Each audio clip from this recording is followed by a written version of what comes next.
Hey there, welcome to my channel. I'm Jeanette. In this video, I want to show you my 2020 bullet journal setup. Last year I was using a calendar, which I actually really liked, but something was just missing. So I decided to use a bullet journal this year. And a little disclaimer in the beginning, I don't want any pages that don't help me organize. So I don't have a key and I don't have a mood tracker. I do have a habit tracker though, but I'll come to that later. I just want my bullet journal to help me to keep focused and organized. I didn't really have anything for this one single page, so I decided to make it a cover page and write down my goals for the year.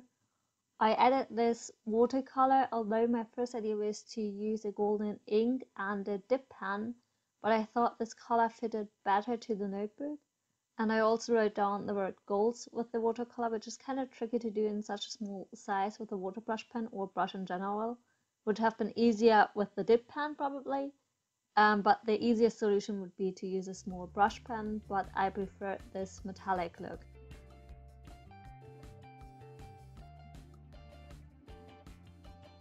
The next pages are, how do you say it, kind of like an overview of the year. I wanted to have those to write down birthdays or any appointments or dates that happen in the future that I can't just write down in my weekly spreads. I was thinking about writing the month also with the metallic watercolor, but I decided against it as it was too difficult for the longer spelled month. Another reason is that I wanted to underline the weekends with a light highlighter, but there was no color where I thought, yeah, I like this color scheme. Although in the end I didn't underline the weekends anyway, but I might do that in the future with a light grey marker which will fit to this bluish turquoise, how do you pronounce that word, I don't know, color that I used here. And of course I had to mess up and spell June wrong. I decided to leave it that way because as long as I don't try to fix it, it is not too noticeable and I don't mind it as I won't be using these pages a lot anyway. I did include two project trackers to my bullet journal. The first one is for writing a screenplay. The idea is to write down the basic steps and the date I want to have finished the step. Here I include the metallic watercolor again. Well, the last part was the only one I haven't included it so far. But I thought it looks nice to have this box around. Little tip, I think it helps to turn the notebook while drawing these straight lines without any rulers.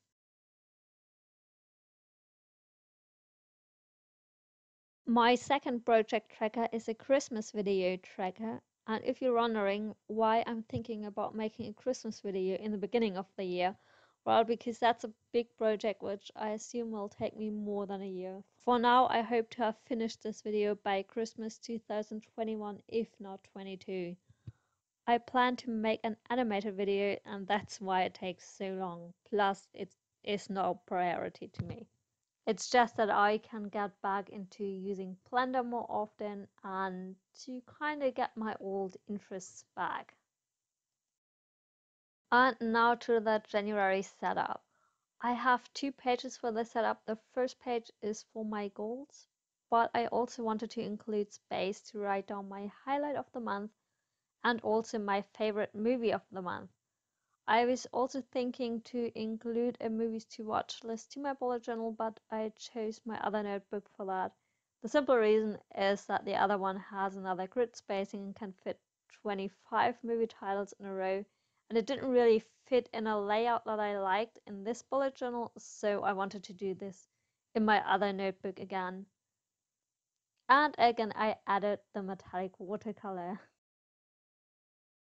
The second page I want to be a monthly overview. I used the metallic watercolor to write down the days of the week, and for the rest I used my black brush pen and fine liner. And it's not so easy to get straight lines without a ruler, so I messed up a few times, but I prefer the line to not be too perfect, to be kind of wiggly and not perfectly straight. This page I'll be using to plan my YouTube schedule, so that's why I also included the next month. To keep the different months visually separated, I used the brush pen to thicken up the lines.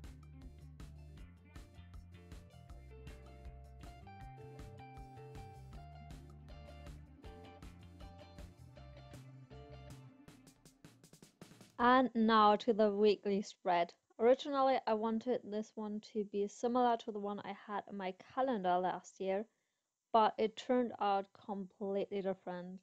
In the calendar, I had one empty page which I filled with my habit tracker and a video checklist. And for each day, I had a whole page, only Saturday and Sunday shared one page. This time, I'll put everything on those two pages. On the top, I have the week of the days. Underneath, I added a line. There, I want to track the time I get up. And on the right side of the line, I'll track the bottles of water I drank that day. Underneath that, I'll have my to-do list for the day. As I said in the beginning, I don't have a key because I'll simply cross the points off when I've completed them. And now on the bottom of the left page, I have my habit tracker. Most do a monthly tracker, but I like using a weekly one. I can change it easily, and I usually stop using it at the weekend. Not that I intend to stop using it, I just stop using it.